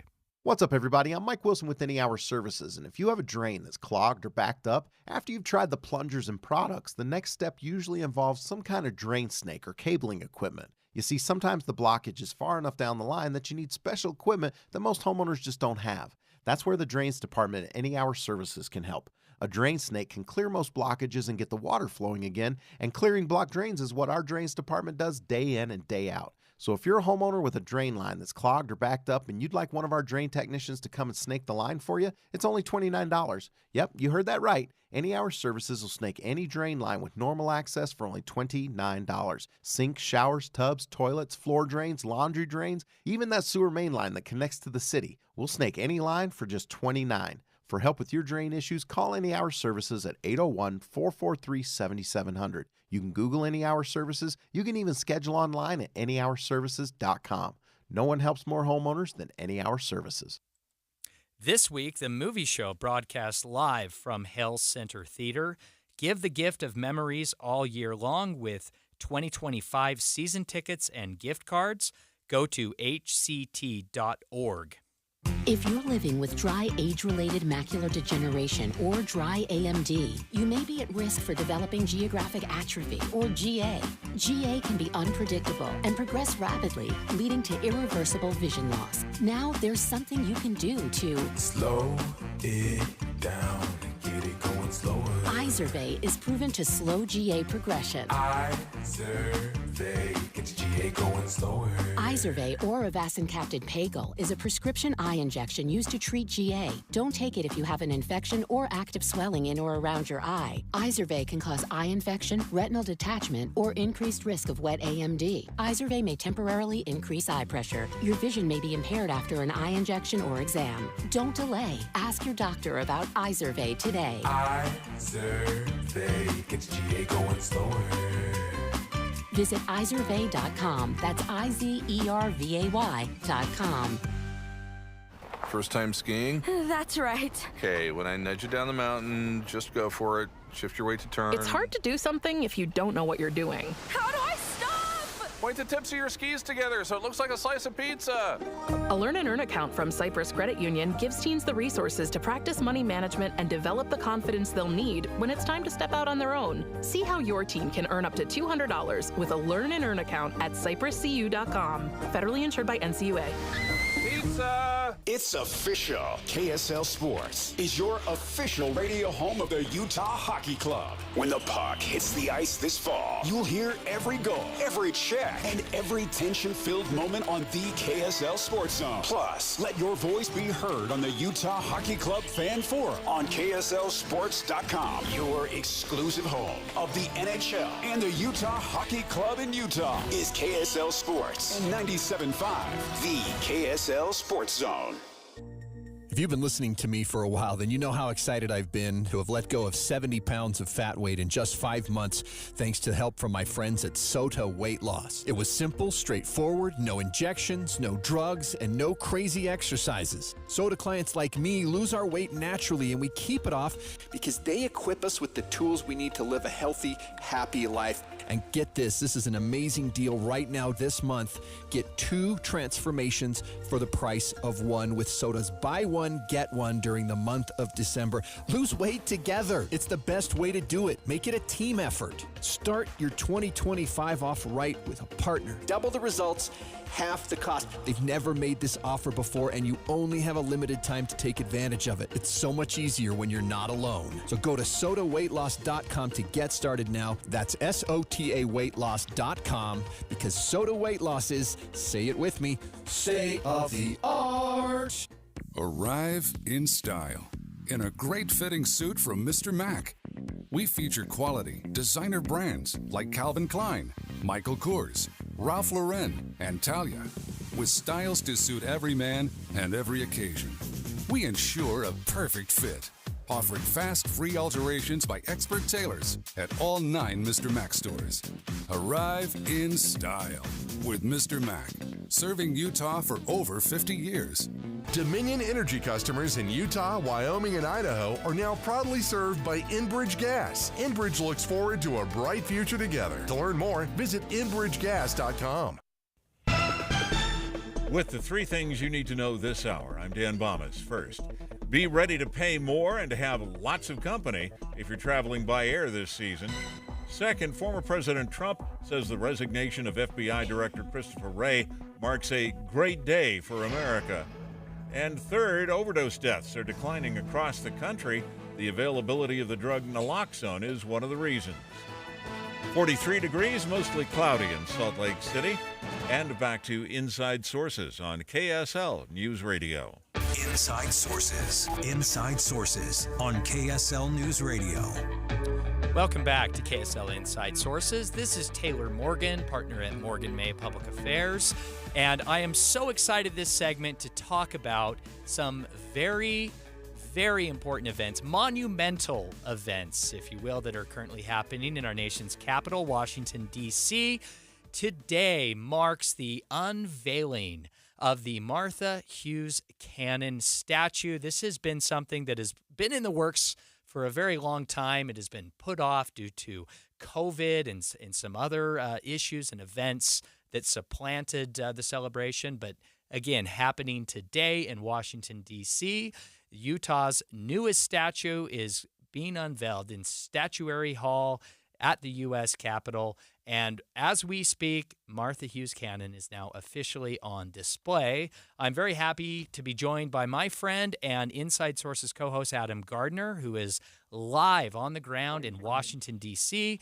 Adam, I understand you attended the ceremony, the unveiling earlier today, and that as a former state legislator and congressional staffer, you played a role in helping this happen. Give us a sense of what it's like there in Washington, D.C., and what transpired earlier today. Thanks, Taylor. This has been 7.5 years in the making, and we finally were able to get it done. We're so grateful to everyone that made it possible. When COVID hit, this was supposed to be in the Statuary Hall in 2020, but once COVID hit, that kind of ended our hopes and our dreams for a lot of things. And so finally, 4 years after that, we finally had Martha Hughes Cannon in the Capitol. Each state gets 2 capitals to represent their state. So there's 100 of these from all over the United States. And ours are Brigham Young, and it was Philo T. Farnsworth. And so when I was in the legislature in 2017, I filed a bill to switch out our statue and create Martha Hughes Cannon. So there's a lot of people that put a lot of time, Lieutenant Governor Deidre Henderson, Senator Todd Weiler, former Representative Becky Edwards, Spencer Stokes, Aaron Wynn, Brian Summers, so many others all got together, and we made this thing happen. And this is the culmination of so much time and effort and money to get her to represent Utah in the state capitol. Philo Farnsworth is going to be, it has left the Capitol, left last Friday, and will be headed to UVU's campus. They recently built a new multimedia building, and he will go to rest for the rest of his days in the center of that building on the first floor. So Utahns will continue to be able to see him representing the state. Now, quickly, Adam, if you can, for those of our listeners who may not know Philo Farnsworth, what is he famous for? He's famous for inventing the TV, so it's really hard to explain to people that you're going to get rid of the guy that invented the TV. It's something that I and so many Utahns and Americans love so much. But Martha Hughes Cannon has a remarkable story. She was the first woman state senator in the entire country. She was a suffragist. She was a medical doctor. She had another degree in pharmacy, in chemistry, in public speaking, started the first female hospital for obstetrics in Utah, started the schools for the deaf and blind when she was a state senator. She did so many things for so many Utahns in securing the right to vote for all women.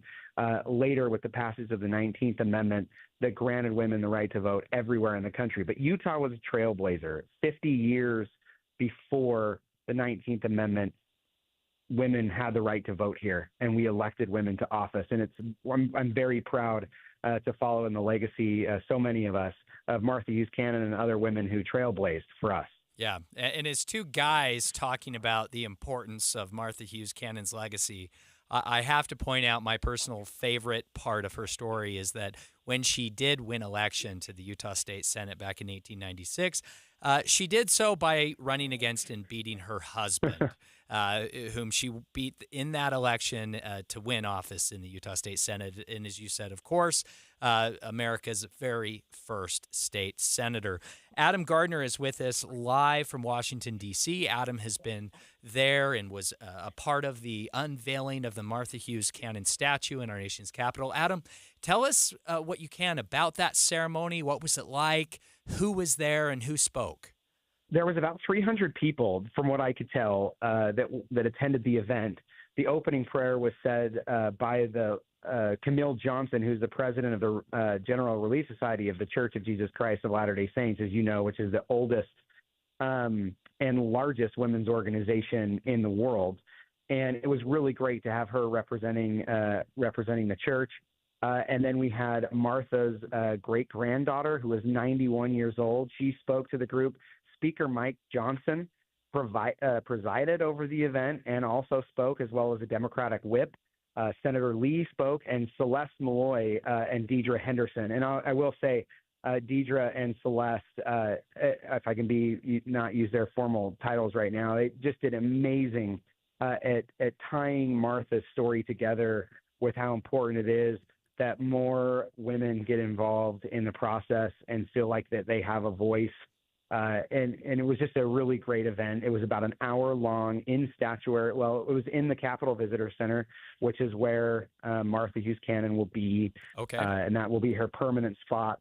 And it was just a great event to have the speaker there, our Mitt Romney, Mike Lee, Burgess Owens, our Blake Moore, our entire delegation. It was really, really great. John Curtis hosted a lunch for those attending this afternoon.